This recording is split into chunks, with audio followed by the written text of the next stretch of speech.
My father never said much. That was just his way. He'd come home from a 12-hour shift at the power plant, eat whatever my mother left on the stove, and sit in his chair by the window with a cup of coffee going cold in his hand. He wasn't a hard man, just a quiet one. And when he did speak, it meant something. He taught me electrical work the same way. No speeches, no encouragement. Just watch what I'm doing, and then now you do it. By the time I was 15, I could wire a breaker box clean. By 17, I knew conduit bending well enough that the older guys on job sites would come ask me instead of looking it up. It wasn't glamour work. It wasn't meant to be. But there's something about finishing a panel, flipping the main breaker, and watching the lights come on in a building that was dark before you got there. That feeling never got old. My name is Brad Holloway, and for 11 years I was married to a woman I thought I knew completely. Her name was Melissa. We met when I was 26, doing a commercial retrofit on the medical office building where she worked as a scheduling coordinator. She brought me a coffee without being asked on my third day there. Just walked up, handed it to me, no big deal. I married her 14 months later. We weren't rich. I made good money, especially once I got my master electrician license and started taking contracts instead of hourly work. But Melissa had ambitions that went beyond what either of us came from. She went back to school part-time while I covered everything: tuition, rent, her car payment, groceries, all of it. I didn't mind. She was working towards something real, a healthcare administration degree that would eventually land her a director-level job at Claremont Regional, the largest hospital network in our county. I was proud of her. I told people about her degree the way some guys talk about their kids' trophies. Looking back, I can see the exact moment things started shifting. I just didn't recognize it then. It was about 2 years after she got the director position. Suddenly she had work dinners, then conferences, then a weekend retreat in Scottsdale for leadership development. I didn't go because she said spouses weren't invited, and I believed her because I had no reason not to. I trusted her the same way I trusted load calculations. Completely, until something stopped working. The small things came first. She stopped asking about my jobs. She used to love hearing about the weird stuff. The time I found a 1940s Federal Pacific panel in a Victorian house.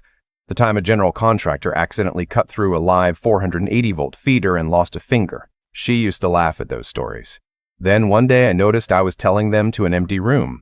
She was in the kitchen, but her eyes were somewhere else entirely. Then came the phone. She started taking it into the bathroom, charging it in the kitchen instead of on her nightstand like she had for 9 years, angling the screen away when I walked by. I noticed all of it and said nothing because I didn't want to be that guy. I'd seen what suspicion without evidence does to people. It poisons everything, even the parts that aren't infected.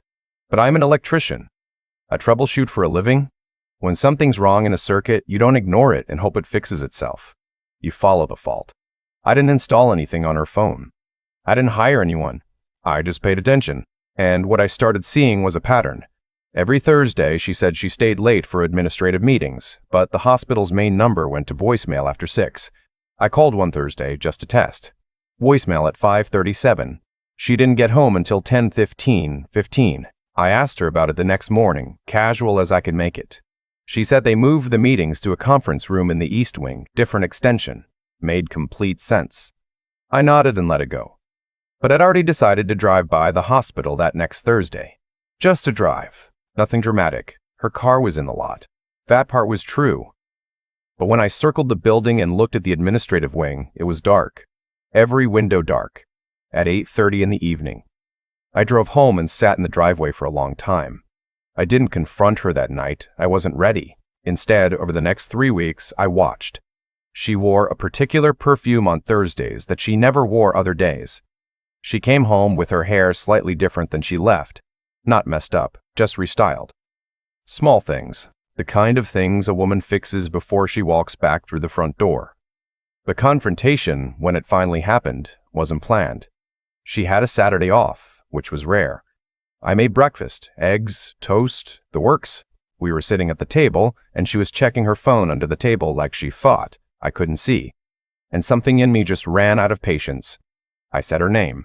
She looked up. I said, "What's happening on Thursdays?" She went still the way people go still when they're calculating, not when they're surprised. She said the meetings ran long sometimes. She said I was being paranoid. She said I'd always had a jealousy problem, which was news to me because in 11 years it had never come up once. She turned it around fast, and I'll give her credit. She was good at it. By the time the conversation ended, I was somehow the one apologizing. That night I lay awake and I thought about my father, about how he never made excuses, never rewrote what happened to suit himself. He always said that a man who can't look a problem square in the face isn't much good for anything else. I looked the problem square in the face. The following Thursday, I finished my job site early. That happens sometimes. Instead of going home, I drove to a coffee shop 2 blocks from Claremont Regional and waited. At 7:20, I watched Melissa's car pull out of the hospital lot. I followed her. 2 miles north, she turned into a newer apartment complex off Ridgeline Drive. I found a spot where I could see without being seen. I sat there. 22 minutes later, a man walked out of the building's entrance and met her in the parking lot. They didn't shake hands. I went home. I sat in my workshop for an hour just sitting, hands folded on the workbench. I didn't break anything. I didn't cry. I felt something cold and clarifying settle into my chest, the way a circuit locks into place when every connection is right. I needed to know who he was before I did anything else. It took me 9 days. He drove a late model Audi, charcoal gray. I got the plate on my second visit. A friend of mine from the union, not someone I'd normally call for something like this, had a cousin who worked in insurance and could run plates for legitimate business reasons. I bought the man lunch and asked a favor. The name that came back was Dr. Philip Cord, Chief of Cardiology, Claremont Regional Hospital, my wife's boss's boss. I sat with that for a day. Then I started doing what I do best.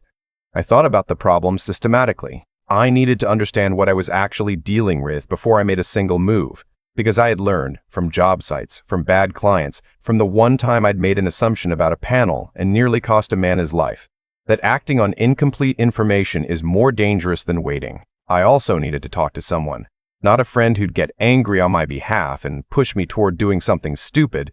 I needed someone steady. My older brother Kevin lived about 40 miles north, near the state forest. He was a plumber. We had grown up working side by side on half the weekends of our childhood, passing tools back and forth under sinks and through crawl spaces. He'd been through a divorce himself about 6 years earlier. Not infidelity, just 2 people who wanted different things, handled as clean as anything like that can be handled. I called him on a Tuesday night and said I needed to come up. He said, "How soon?" I said, "Tomorrow, if that works." He said, "I'll make it work." I drove up Wednesday. His girlfriend Audrey was there. I didn't know her well. She'd been in a picture about 2 years. A tall woman with short hair who worked as a county wildlife biologist. She had the kind of directness I associated with people who spend most of their time outdoors. She shook my hand when I walked in, and then disappeared into the back bedroom to give us space without being asked. And I liked her immediately for that. Kevin and I sat at his kitchen table, and I laid the whole thing out. He listened without interrupting, which was also his father's quality coming through. When I finished, he said, "You haven't done anything yet." "No," I said. He nodded. "Good. So here's what you do first. Lawyer, before anything else." I told him I didn't want to make it public yet. I wasn't ready. He looked at me across the table. "You don't have to go public. You just need someone who knows how these things work before she figures out you know. Because right now, you have the advantage. Once she knows, you lose it." He was right. Kevin had a way of saying the obvious thing in a way that made it feel like information instead of judgment. That Friday, I met with a family law attorney named Sandra, a referral from a colleague whose own divorce had been handled without disaster. Sandra had an office above a dry cleaner on Merchant Street, and she wore her reading glasses on top of her head like she'd forgotten them there. She asked sharp questions. She wrote things down in a yellow legal pad.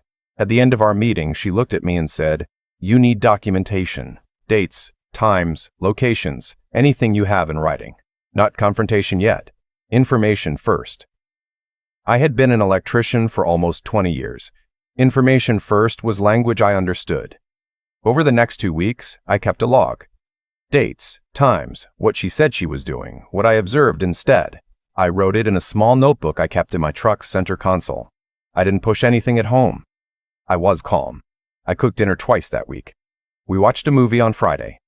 She seemed almost surprised by the normalcy, like she'd been braced for something that wasn't coming. I was also quietly separating our finances. Sandra had walked me through what was advisable before any formal proceedings. Not emptying accounts, nothing that could look retaliatory. Just documenting what existed and moving my direct deposit to a personal account she wouldn't have immediate access to. I was still living with the situation, still sleeping in the same house, still saying good morning. It was the hardest thing I've ever done, harder than anything physical, harder than any job I've ever worked. Every morning I got up and performed a version of my life while the real one was somewhere underneath it, waiting. Then the situation changed on its own. I came home on a Tuesday, not a Thursday, a plain Tuesday, and found her car in the driveway next to a charcoal gray Audi. I sat in my truck on the street for a long moment. My hands were on the wheel. I could feel my pulse in my fingertips. I walked to the front door. It was unlocked. I opened it. The house was quiet in a way that wasn't quiet. That particular stillness that isn't natural. I stood in the entryway. I could hear the television in the bedroom, turned up louder than either of us usually kept it. I walked down the hallway. I want to be clear about what I did next because I think it matters. I did not lose my temper. I did not break anything. I stood in that hallway for about 15 seconds with my hand on the bedroom door, and I made a decision about what kind of man I was going to be in the next hour, because I knew it was going to define a lot of what came after. I opened the door. I won't go into detail about what I saw because some things don't need to be laid out completely to be understood. What I will say is this: she saw me, and she didn't scream or try to cover herself. She looked at me with an expression I'd never seen on her face in 11 years. It took me a second to identify it. It was contempt. Dr. Philip Cord reached for something on the nightstand. I said, "Don't." Something in my voice must have landed correctly because he stopped. I looked at my wife and I said, "Get dressed. Both of you." She started to say something. I think she was going to try to explain, or maybe go straight to offense. I genuinely don't know. And I held up one hand. "I'm not having a conversation right now," I said. "Get dressed." I walked to the kitchen and called Sandra. She picked up on the third ring. I told her what I'd just walked into. She was quiet for exactly 2 seconds, and then she said, "Are you safe?" I said, "Yes." She said, "Stay calm. Don't sign anything, don't agree to anything, don't let either of them leave with anything that's jointly owned. I'll be there in 40 minutes. I called Kevin next. He answered, and I just said, "I need you to come." He said he was on his way. Then I sat down at the kitchen table and waited. Melissa came out first. She had dressed quickly, her hair pulled back. Dr. Cord came out behind her, buttoning his shirt.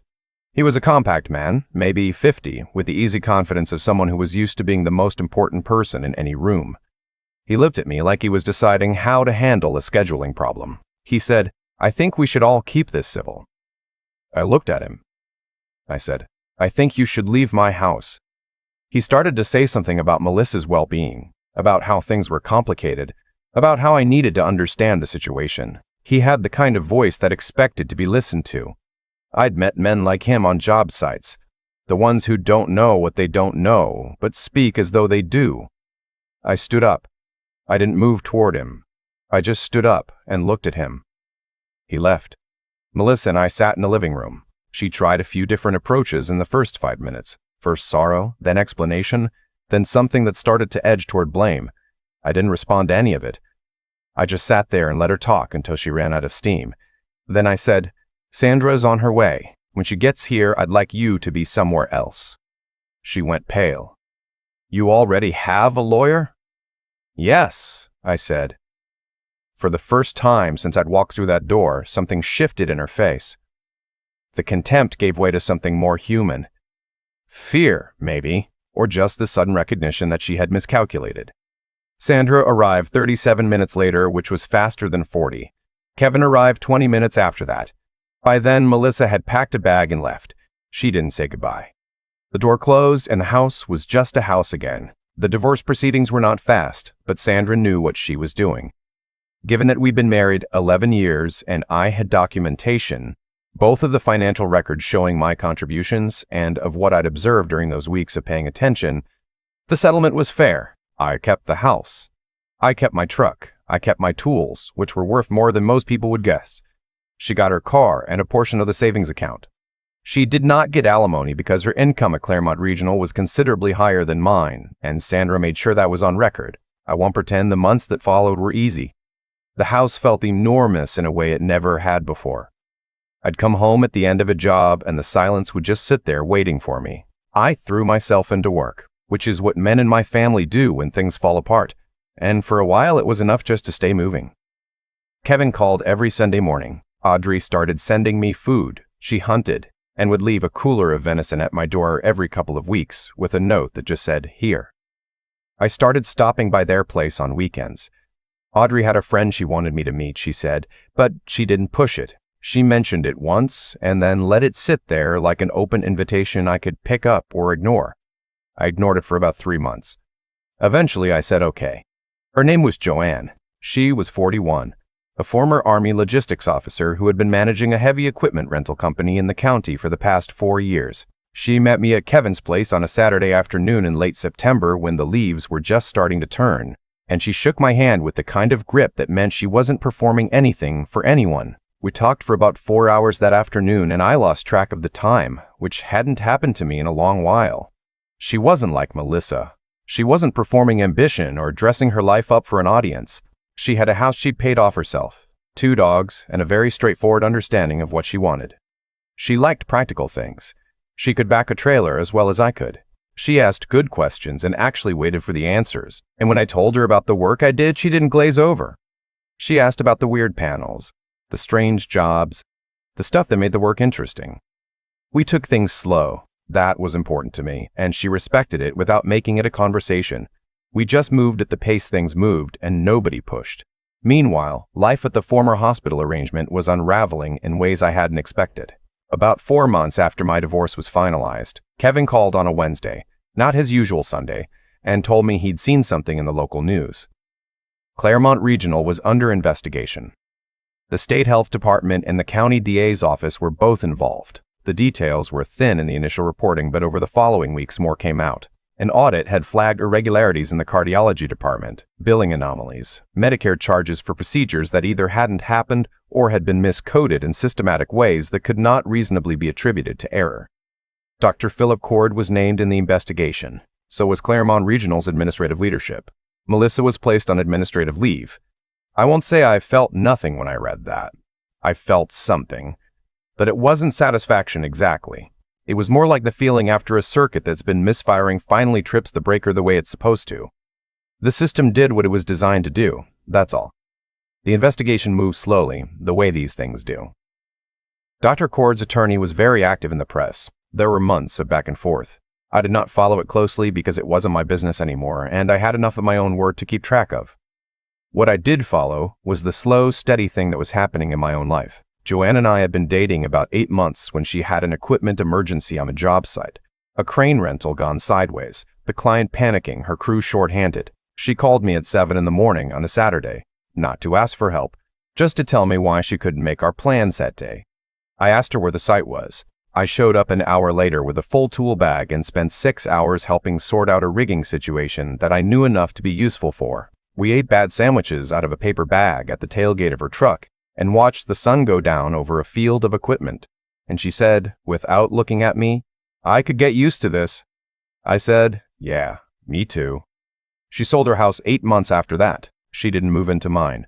We bought a different one together, a single story on 2 acres out past the county line. It needed work. That was fine. Work I knew how to do. Kevin was my best man. Audrey cried, which surprised everyone who knew her, and she acted annoyed that she had cried, which surprised no one.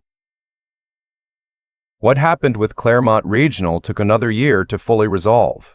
Dr. Tardy, Cord was ultimately indicted on federal healthcare fraud charges, Medicare billing fraud across a period of 6 years, totaling somewhere in the range of $4 million. Several other administrators were charged alongside him. Melissa took a plea agreement in exchange for her cooperation and testimony. She was given a suspended sentence and 3 years of supervised probation. She lost her director position permanently and was barred from administrative roles in federally funded healthcare for 10 years. I heard all of this secondhand. I hadn't spoken to her since the day Sandra arrived at my house. I've thought sometimes about what I would have done if I hadn't followed the fault. If I'd seen the signs and looked away from them and kept performing the life I thought I had, I would have been in that house when the investigation started. My name might have been connected to hers in ways that took time and money to untangle. I would have been the last to know about everything, which meant I would have been the least protected. My father always said that knowing the truth about your situation isn't comfortable, but it's always better than the alternative. He didn't say it often. He said it once, and I remembered it. Joanne and I are in that house, out past the county line, on 2 acres that now have a vegetable garden and a proper workshop I built from the ground up last spring. I run my own electrical contracting business now, just me and 2 guys I trust. Small commercial and residential work, nothing flashy, but the margins are good and I answer to nobody. She still runs the equipment company. She leaves before I do most mornings, and sometimes I'm already in the workshop when she gets home. But the lights are on when she pulls in. She told me once that's the thing she notices, that the lights are always on. That's the best thing I can think to build. Something that works right, something that holds. People ask me sometimes if I regret the years. The 11 years with Melissa, the working through weekends, the tuition payments, the car, all of it. And I have to be honest. No, I don't. Not because it didn't hurt. It hurt in ways I still don't have clean language for, but because every single thing I did during those years was a choice I made with clear eyes and a full heart. And that's something she couldn't take from me no matter what she did. What I've come to understand is this. The way a person treats someone who loves them without condition tells you everything about who that person actually is underneath the performance. Melissa wasn't a monster. She was someone who kept taking what was offered and never once asked herself what she owed in return. That's not evil. It's a kind of smallness. And smallness, if you let it, will shrink everything around it. I almost let it shrink me. The thing that saved me wasn't anger. It wasn't even the documentation, or Sandra, or Kevin's steady voice across a kitchen table. What saved me was a habit my father drilled into me so early, I stopped thinking of it as a lesson. The habit of looking at what's actually in front of you, not what you want to be there. He never called it wisdom. He called it doing the job right. But they're the same thing. When I followed those Thursdays, when I drove past that dark administrative wing, when I sat in my truck on that street before I walked into my own house. Every one of those moments required me to choose reality over comfort. That's hard. I won't pretend it isn't. Most people, when they sense something wrong, choose comfort. They tell themselves a story that makes the uncomfortable thing explainable, and they keep going. I understand that choice. I almost made it myself, more than once. But here's what I know now that I didn't fully know then.